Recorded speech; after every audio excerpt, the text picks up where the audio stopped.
उत्पादन का उद्देश्य ऐसी वस्तुओं और सेवाओं को उत्पादित करना है जिनकी आवश्यकता हमें अपनी दैनिक जीवनचर्या में पड़ती है।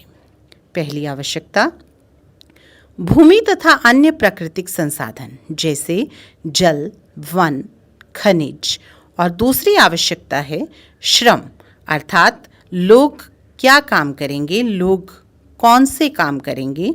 कुछ उत्पादन क्रियाओं में ज़रूरी कार्यों को करने के लिए बहुत ज़्यादा पढ़े लिखे कर्मियों की आवश्यकता होती है और कुछ क्रियाओं में शारीरिक तौर पर अच्छे शरीर वाले श्रमिकों की आवश्यकता होती है।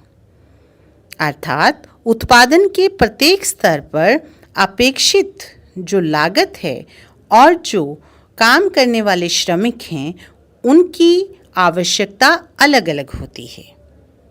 औजार, मशीन, भवन, इन तीनों चीज़ों की आवश्यकता किसी भी उत्पादन के लिए बहुत मायने रखती है। औजारों और मशीनों में साधारणतः किसानों से लेकर अन्य कामों में प्रयोग होने वाले औजार भी आते हैं, जैसे जनरेटर, टरबाइन, कंप्यूटर। लेकिन ये सभी स्थायी पूंजी में आते हैं क्योंकि इनका प्रयोग कई वर्षों तक किया जा सकता है। दूसरी जिस चीज़ की आवश्यकता पड़ती है वो है कच्चा माल और नगद मुद्रा। किसी भी उद्योग को स्थापित करने के लिए, किसी भी वस्तु का उत्पादन करने के लिए हमें कच्चे माल की आवश्यकता पड़ती है। इसके लिए कच्चे माल की उपलब्धता का निकटतम स्वरूप में उपलब्ध होना जरूरी है। चौथी आवश्यकता आपको स्वयं उपभोग हेतु बाजार में बिक्री करने के लिए बाजार की उपलब्धता है। इसके लिए मानव पूंजी की आवश्यकता पड़ती है। उत्पादन भूमि, श्रम और पूंजी को संयोजित करके संगठित करने वाला जो श्रम है वो मानव पूंजी कहलाता है। आइए अब पढ़ते हैं कि पालमपुर में खेती किस प्रकार होती थी। पालमपुर में खेती उत्पादन की एक प्रमुख प्रक्रिया है। काम करने वाले 75% लोग अपनी जीविका के लिए खेती पर निर्भर हैं। वह लोग किसान और श्रमिक हैं। इन लोगों का हित खेतों में उत्पादन से जुड़ा हुआ है। पालमपुर में वर्ष 1960 से आज तक जुताई के अंतर्गत भूमि क्षेत्र में कोई विस्तार नहीं हुआ है। उस समय तक गांव के कुछ बंजर भूमि को कृषि योग्य भूमि में बदल दिया गया था। नई भूमि को खेती योग्य बनाकर कृषि उत्पादन को बढ़ाने के लिए कोई गुंजाइश भी नहीं बची थी। भूमि एक प्राकृतिक संसाधन है, अतः इसका सावधानी पूर्वक प्रयोग करने की जरूरत है। वैज्ञानिक रिपोर्टों से संकेत मिलता है कि खेती के आधुनिक प्रयोगों ने भूमि को कहीं ना कहीं किसी न किसी रूप में प्रभावित किया है। हरित क्रांति के कारण उर्वरकों से अधिक प्रयोग होने लगा है, जिसकी वजह से मिट्टी की उर्वरता शक्ति कम हो गई है। इसके अतिरिक्त नलकूपों से सिंचाई के कारण भूमि जल के स्तर में भी कमी आई है। मिट्टी की उर्वरता और भूमि जल क्षेत्रों में कमी इसका एक बहुत बड़ा नुकसान है। यहाँ यह जानना जरूरी है कि रासायनिक उर्वरक क्या है। रासायनिक उर्वरक ऐसे खनिज हैं जो पानी में घुल जाते हैं और पौधों को तुरंत उपलब्ध हो जाते हैं, लेकिन मिट्टी इन्हें लंबे समय तक धारण नहीं कर पाती। वह मिट्टी से निकलकर भूजल अथवा नदियों अथवा तालाबों को प्रदूषित करते हैं।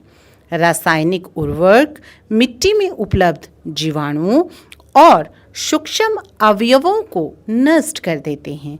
इसका अर्थ यह है कि इनका प्रयोग करने के कुछ समय पश्चात मिट्टी पहले की तुलना में कम उपजाऊ रह जाती है। रासायनिक खाद का सबसे अधिक प्रयोग पंजाब में होता है। रासायनिक खाद के निरंतर प्रयोग ने पंजाब में मिट्टी की गुणवत्ता को कम कर दिया है। किसानों को पहले का उत्पादन स्तर पाने के लिए अब अधिक से अधिक रासायनिक उर्वरकों और अन्य आगतों का प्रयोग करना पड़ता है। इसका अर्थ सीधा यह है कि खेती की लागत बहुत तेजी से बढ़ रही है। इस विषय के संदर्भ में आइए कुछ ऐसी बातें जानें जो सही हैं या गलत।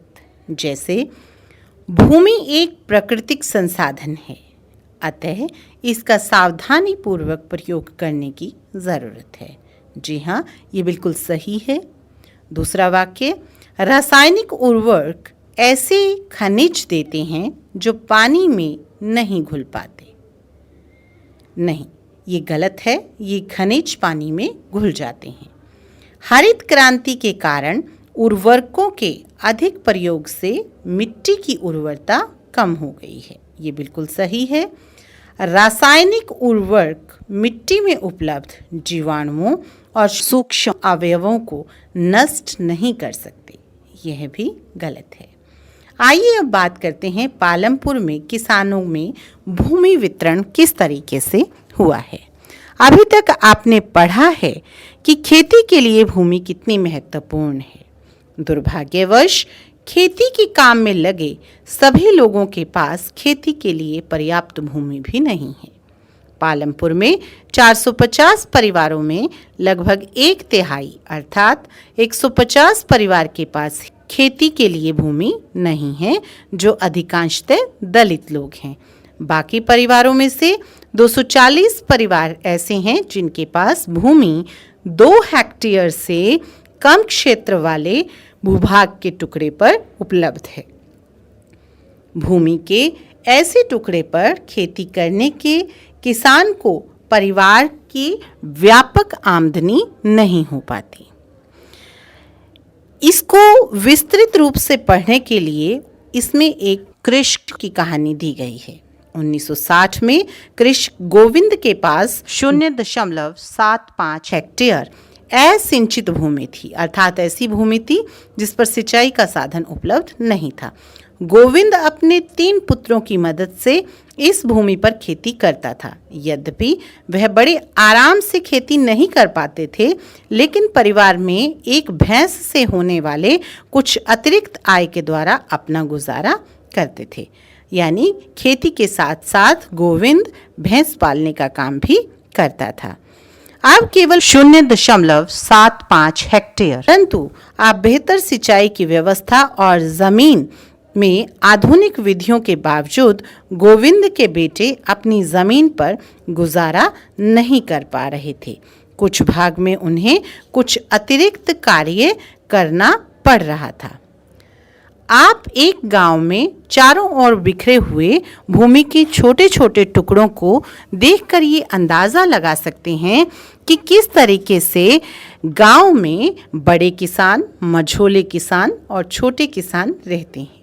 बड़े किसानों के 60 परिवार हैं जो 2 हेक्टेयर से अधिक भूमि पर खेती करते हैं, और उनसे भी कुछ बड़े किसानों के पास 10 हेक्टेयर से भी ज़्यादा भूमि है।